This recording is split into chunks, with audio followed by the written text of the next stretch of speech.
Welcome back to the Sports Business Take Podcast, your home for sports industry news with a little personality. I am Paul Hine. He is Zach Creekmore, and today we are joined by a very special guest, former teammate of mine, great all-around guy, Special Olympics Massachusetts content coordinator, Jackson Stanton. How are you doing today, Jackson? I'm doing pretty good. How are you guys? We're great, man. So the first thing, could you give us a little bit of introduction or background about what your role is at Special Olympics Massachusetts? Yeah, of course. At Special Olympics Massachusetts, my official title is content coordinator. Basically, what that entails is I'm a content creator, whether it be graphic design, um, and videography, video editing, and everything that you see on social media. Um, Not only that, but you know, I'm a marketing tool as well, so I have to, pitch these ideas and things to our corporate and make sure, that's what they want and that's what they want their brand to feel like. So, yeah. Love So you it. coordinate a lot with the higher ups. You don't just go post when you want to. No, no. It's kind of breaking down into two parts of our marketing communications department. We have social media managers and then kind of content creators, but they all sort of fall around the same within like the same branch. So basically, I'm making the content and someone else is scheduling posts and making sure that everything's going up on time and what's going out is right. Obviously with captions and tags and hashtags, everything to get involvement within our social media platforms. Beautiful. Awesome. Zach, you want to go? Yes, sir. So I've had a little bit of experience with the Special Olympics, specifically in Massachusetts, that organization. Last year, I coached a game at St. Mark's in, I forget what town, but I went to a basketball event that was by the Special Olympics Massachusetts. So when I saw that you were working there, I was like, holy moly, it's a small world. But my question is, what's been your favorite place or event space, really, that you've been able to work in or work with, a favorite experience, whatever it may be, right? Yeah, no, definitely. Luckily, the Special Olympics or Special Olympics Massachusetts as a whole has a lot of corporate partnerships with the major sports teams in Boston. So Bruins, Celtics, Red Sox, and we're still working on the Patriots, but mostly the Revolution. Um, but I think my favorite so far has to be um, uh, I got to work at Fenway Park on the field, which was amazing. It was disability night at Fenway Park. It was Red Sox versus Braves. We had two of our athletes and one of our coaches be presented um, for the opening pitch, which was awesome. And just being by the Red Sox dugout, as a kid growing up in Boston, you're obviously a diehard Red Sox fan, and just being on the field and being able to film, our athletes on the field was amazing. And being right next to the bench, next to like my childhood hero, Jason Varitek, was unbelievable. I mean, it doesn't really get any better than that. But another place would probably be Gillette Stadium.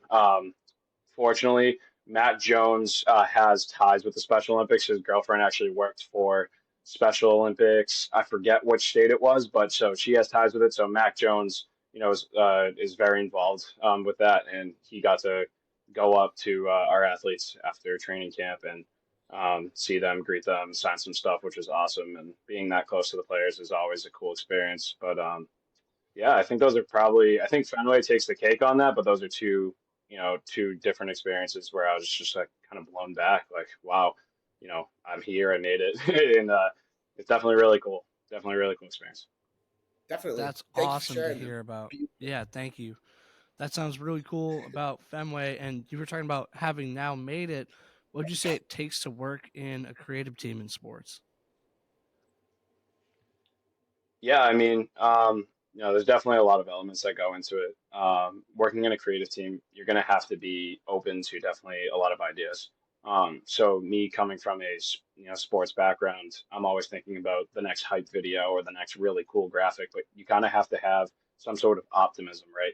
So I walk into Special Olympics and I'm ready to go. I make like really cool 3D graphics, but our brand isn't 3D. It's kind of a simplistic 2D, curved edges, not a lot of sharp lines, like all of that. but you kind of have to open your mind up to that. And I learned that very fast.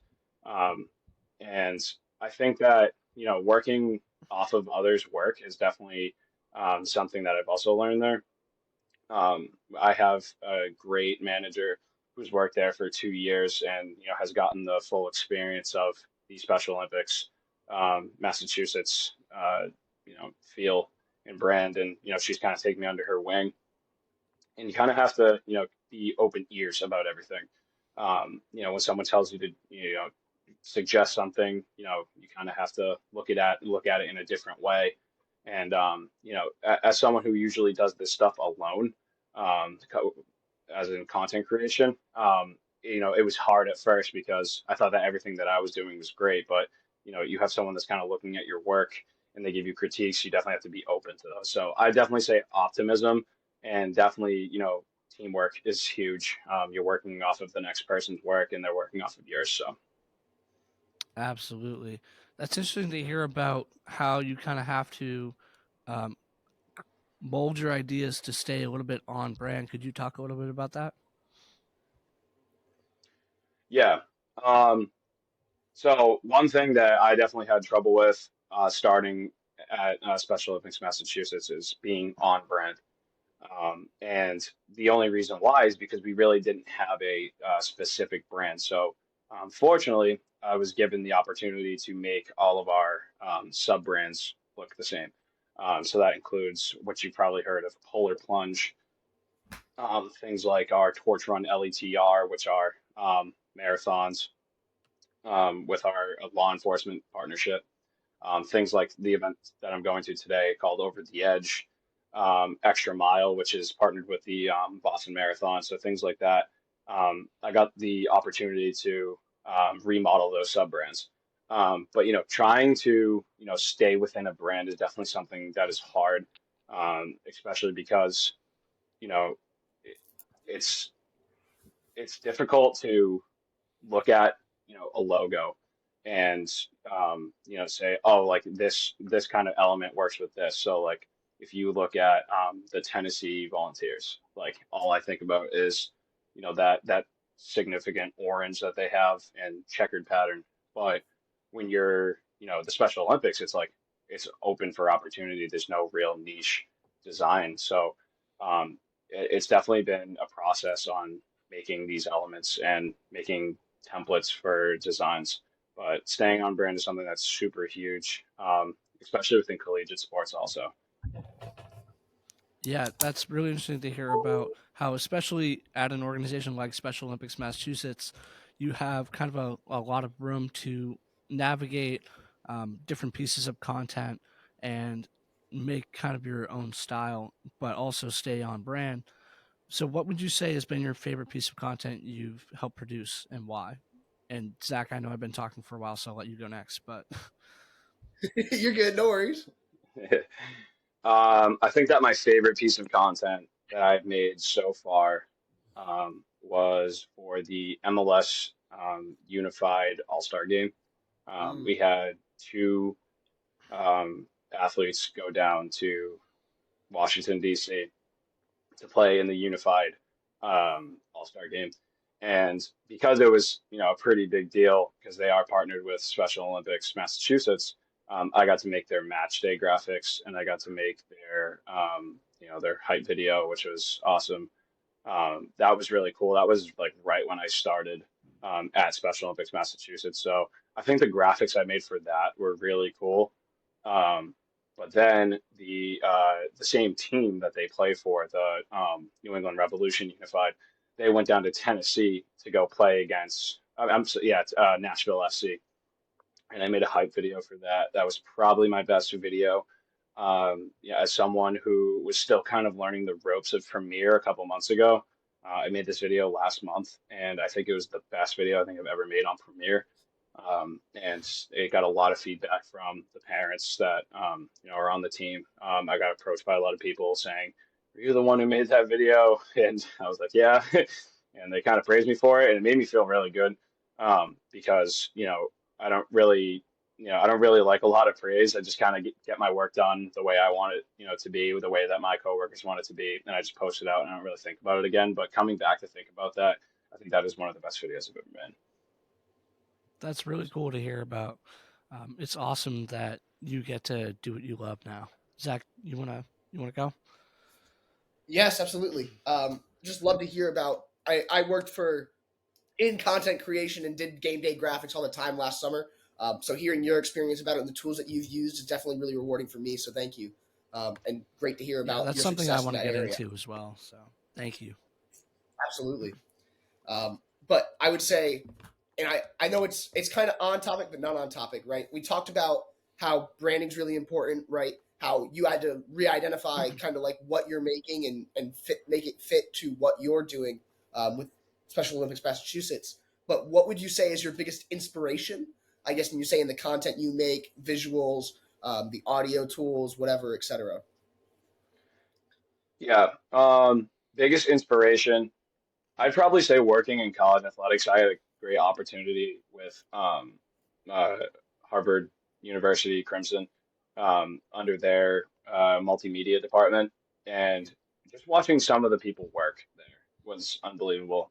Where they've been before, obviously I was at a D3 college working for the sports information department, but I'm looking at people in the communications and multimedia, and they're from Clemson and Butler and Louisville and Cincinnati and all these D1 schools that like have these awesome graphics, and I'm fitting right in.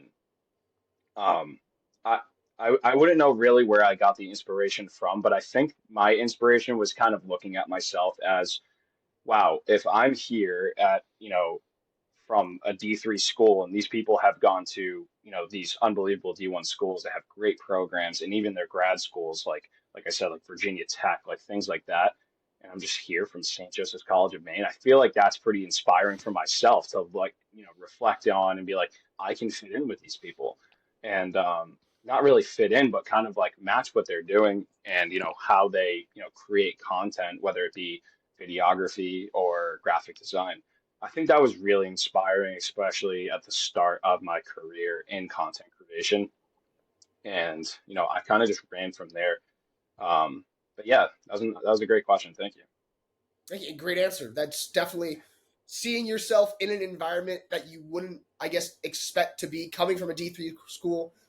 I myself, very similar, coming from St. Joe's, right? And I go and I work in these environments and I see people that are from different environments. I went to NCAA South last year, which is Student Athlete Leadership Forum, right? And I'm there with kids from D1 schools, D2 schools, and I don't feel like I'm a D3 athlete and I'm less than them, right? I don't feel like I have less of experience. I felt I was capable to meet that expectation and communicate with those people and work together, which definitely speaks to what you're saying of like the experience that you're taking from your, I guess you could say, academics, where you're coming from.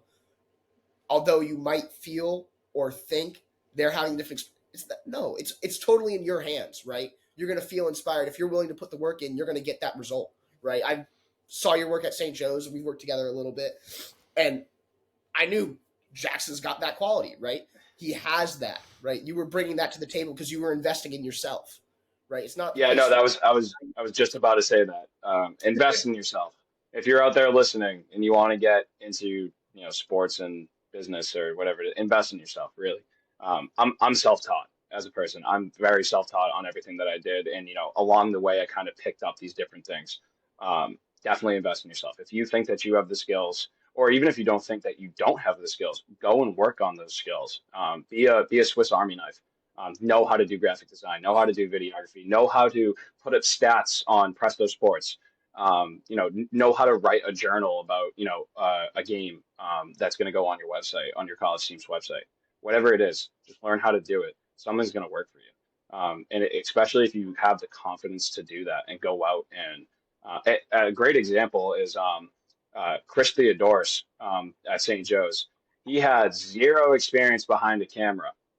That kid might make one of the best videos besides Brian Berthium at St. Joe's.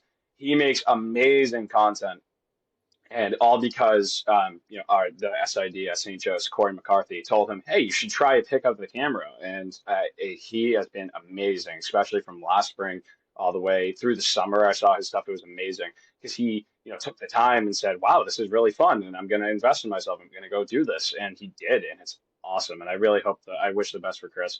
And yeah, Agreed. Chris is flying right now. One of my one of my favorite people on campus. I always love to see his success. no, absolutely. Yeah, it was awesome to hear you talk about investing in yourself.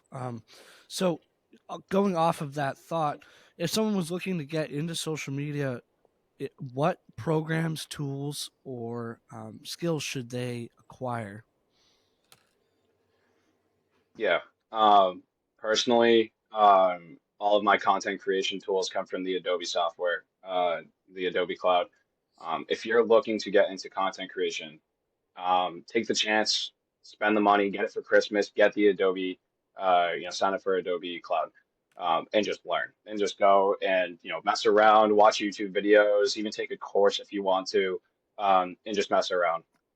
That's what I started with. I started with these, game day graphics that I thought were amazing. I look back at them a year later, or almost, yeah, a year and a half later, and I'm like, that was tough. But like, you have to kind of you have to go through that phase in order to, be where you want to be.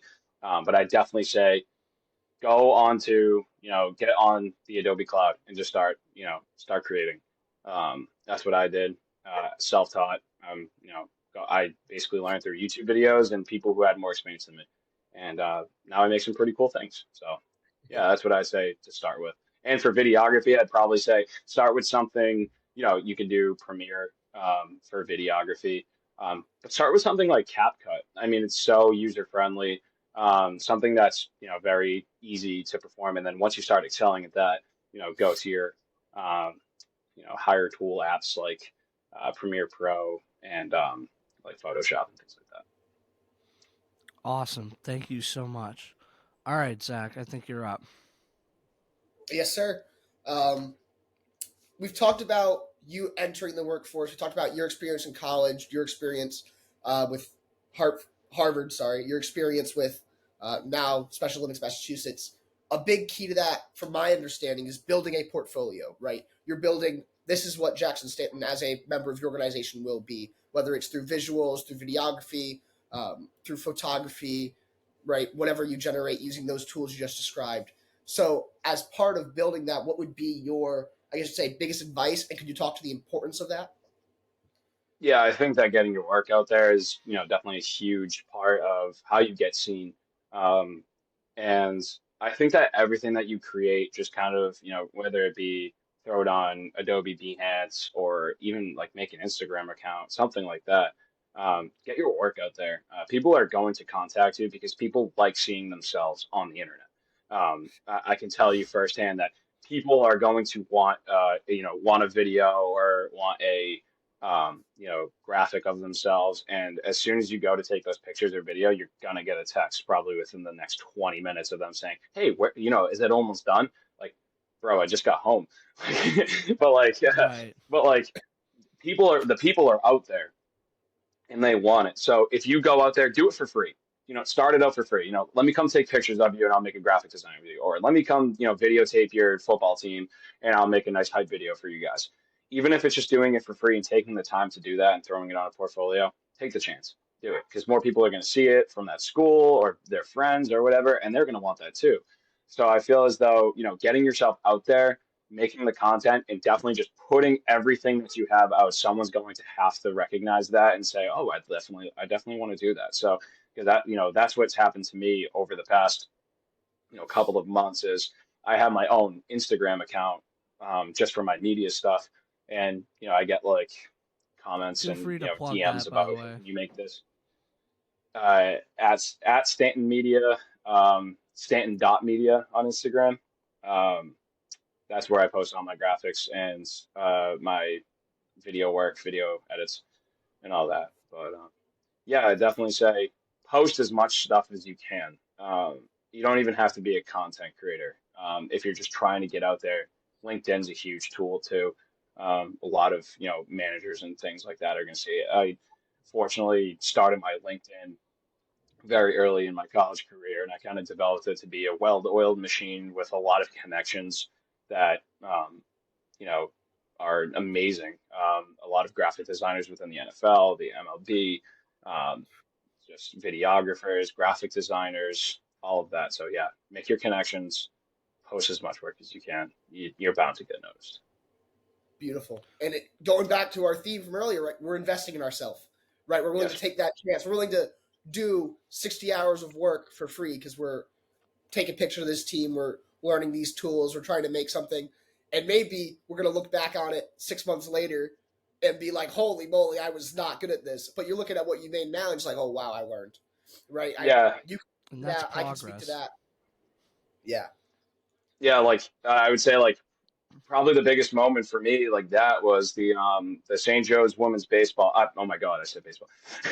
The St. Joe's women's basketball team for their GNAC playoff run. I think it was 4 days in a row. I was putting in like 10-hour days. As soon as I got out of class at 10, I was ready to go and I was ready to film or whatever. I was putting in like 8-hour days, just like going after playoff game after playoff game. Luckily, they won the GNAC championship, and I had to film that and then go home. And I look back at that now, and I think like going through that was like, it really helped me for what I do now because now I have a significant 8 hours that I do my stuff in one day, and I do it across the whole week. But like something like college athletics, as you're an intern, it's like you're just going, going, going, going. You don't have a certain shift. You just go there, film, edit, go there, film, edit, or whatever. And that definitely shaped me to, kind of sit back and relax now because now I'm like, okay, I have time. I can do this, whatever. But I know that if I ever need to do something very fast, I have that experience to get it done on time and with quality. Beautiful, beautiful. I'm curious to hear because we're talking about between your experience with St. Joe's, your experience with um, Special Olympics Massachusetts. What's the difference in that kind of turnover time, right? The turnover time and the times of the work you're doing now. Is it really just because you have that designated time versus not having it? Yeah, I definitely said because I'm working with a more solidified team, whereas I'm not working with like interns at St. Joe's. Right. Everything was kind of just like put together as best as possible at St. Joe's, with like spreadsheets and trying to organize things like that. But at Special Olympics Massachusetts, we have just like a very good system. We know what's going to be posted, the week after. We already I'm have sure the it's a things that we need well-oiled to post machine. for the. Yeah, we're a four-person team, which doesn't seem like a lot, but if you have two content creators and two social media managers, it goes really fast. Like I am losing track of my weeks because I'm planning for next week. So, but it's not a bad thing, especially, if you're on top of the game, you're gonna have like we have a content bank. Like all the content that we make goes into this bank, and then it gets scheduled out. I think that's a really good way to, post content. We do our live social whenever we're at events and things like that, which will be on like Instagram stories, Twitter, like your rapid feed, but like planned posts on Instagram, YouTube, things like that. We have it like week by week, and we know what we're posting the week before we even post it, which is awesome to have. And I got to thank my team a lot for staying on top of that because sometimes I get carried away with whether it's scores and standings graphics or oh we need something for an infographic or we need polar plunges coming up, so we have to post something for which polar plunges first. So yeah, it can definitely get like pretty hectic, but we already know what's going to be posted, so it's good. That's really interesting to Beautiful. hear about. A content bank is something a lot of people would not know about. So thank you for sharing that. We've been talking a lot about investing in yourself. And I know I sound very sick right now for the listeners. Sorry about that. I want to talk about investing in other people a little bit. Um, so can you talk a little bit about how working with these kids who are given opportunities in this organization that they may not necessarily be given otherwise has impacted you a little bit? Uh, like as in the people I work with, or As in, like, the kids that actually participate in the events themselves. Oh, Recruit with okay. them. How has it impacted you? So our athletes. Yes. Yes. Okay. All right. Yeah. So, yeah, I have to say, our athletes are one of the, best parts about working at Special Olympics Massachusetts. They just come to every event with so much energy, and it's awesome because you look at them and they're just like super excited to go. They're ready to go. They got their game face on, and I'm sitting there. It's like 9 o'clock in the morning, and I have a camera in my hand, and I'm still trying to down my coffee because I'm tired. That's motivation right there. Is them, like ready to go and ready to compete. It has an effect on me because I love to see them smile. I love to see them have fun. It's probably one of the most rewarding things about working at Special Olympics Massachusetts. Um, and it's awesome. I got to say, like, one of the best things that I've seen. I wasn't there, unfortunately, but I edited a mic'd up video for one of our athletes. His name is John Dunleavy, and he works in the Bruins mailroom. And he got invited to the Bruins golf tournament, and he's friends with all the players. He gets the inside scoop all the time. And the best part was I think he was there in 2012 or 2013, and he knows Milan Lucic very well. And this was the first time Milan Lucic was like back in Boston, like ready to go because he just got traded back or signed back, obviously. And he gave Johnny a hug, and he's like, "What's going on, Johnny?" And Lucic was like, "All right." Johnny was like, "Hey, like, you happy to be back?" And he's like, "Yeah." And he's like, "Were you here in 2011?" He's like, "Yeah." It's like, "I scored 30 goals that year." And he's like, you got to score 30 more this year. And he's like, "That might be a reach," but like just seeing that like interaction between those guys is like so awesome. I love when they get charismatic and laugh and talk. It's pretty, like I said, it's the most rewarding part of that job. That's really cool to hear about. Really touching. Zach, do you have any more questions? Yeah. We've talked about you. We went to St. Joe's together. We've known you. You're someone relatively new to the workforce. Is that okay for me to say? Yeah, no, of course. Okay, awesome. Coming out of college, what would be your biggest advice to those who are looking to work in sports, right? So somebody who, like Paul and I, are looking to work in sports, or looking to take that next step of getting into a role like the one you're in at the moment. Yeah. I know I've said it a couple times, but in all reality, it's probably the one thing that actually got me into the sports world is, take the opportunities that are presented in front of you. Uh, Grow your outreach into, other companies or just people in general, and get yourself involved. Like I said, I heard about this position from one of my mom's friends, the Harvard position that I got. One of my mom's like friends like husband, like he's like, oh yeah, he's like the leadership manager for like the athletics program at Endicott. Like, contact him. I was like, okay, yeah. And I had an hour phone call with him, and that's what changed my sports career, as in working in sports. He gave me connections and opportunities that I've probably never seen before or never thought that I'd get. But just get yourself, in the game. Text that person, or text that person on LinkedIn, or message them and say, hey, do you have any opportunities? I don't, over communication is like the best communication because under communication will get you nowhere. So if you're just messaging as many people as you can, hey, do you have any opportunities? Any internships? Is there something I can do for you? Blah blah blah. Go out and take that risk. And don't be afraid to move around too. There are so many places around the country that are looking for sports, jobs in sports. Um, and don't be afraid to move around, take some chances, because it definitely may lead you into a good spot. So yeah, just get yourself out there, contact as many people as you possibly can, and yeah. I love it. Take a That's chance, right? Yeah, that's something we Yeah, talk about a lot absolutely. is expanding your network. Yeah. So Thank you for sharing that. So I'm going to close this out with a question I asked to all of our guests. If you were working for any organization that you wanted to and could go back to any sporting event in the history of sports, what event would you want to work and why?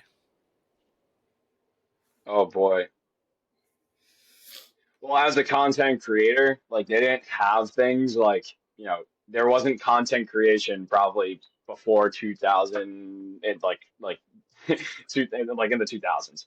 So before the 2000s. So, oh man, if I was the person who probably recorded Bobby Orr's game-winning goal, I'd make that into the craziest hype video ever. I'm just telling you, like it would be unbelievable.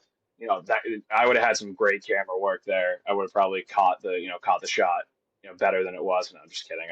But I think I'm just playing around. But like, no, absolutely. I think that probably the 1980 Stanley Cup final, Bobby Orr, game-winning goal. I definitely want to film that. That would have been awesome because you see Historic that guy's moment for the picture city of Boston. everywhere. Right. Absolutely. Other than that, probably David Ortiz's home run against the Tigers, 2013. Yeah, I thought you might say Probably that. that. Yeah, that's Yeah, that's really yeah, cool. probably that. Um, Yeah, Something that any Boston sports fan would dream about. Not only seeing in person, but getting to be a part of in content. So, thank you, and thank you for coming on today. You can plug your social media again if you want, but it's Jackson or it's Stanton.media, right? yeah. Stanton.media on Instagram. Yeah, all everything's in my bio to if you want a Yep. graphic design, if you want a video edit, or if you want me to come video you, you know, contact me. Yeah, go check out his work. He does a lot of amazing stuff. I've been seeing you've been posting a lot of stuff for the playoffs recently. It's been really good too. So thank you for coming on today. And as always, go follow us at SBT_podcast on Instagram, SBT.pod23 on TikTok, and SBT.pod23 on Twitter, or SBTpod_2023 on Twitter. Thank you so much, and have a good week, guys.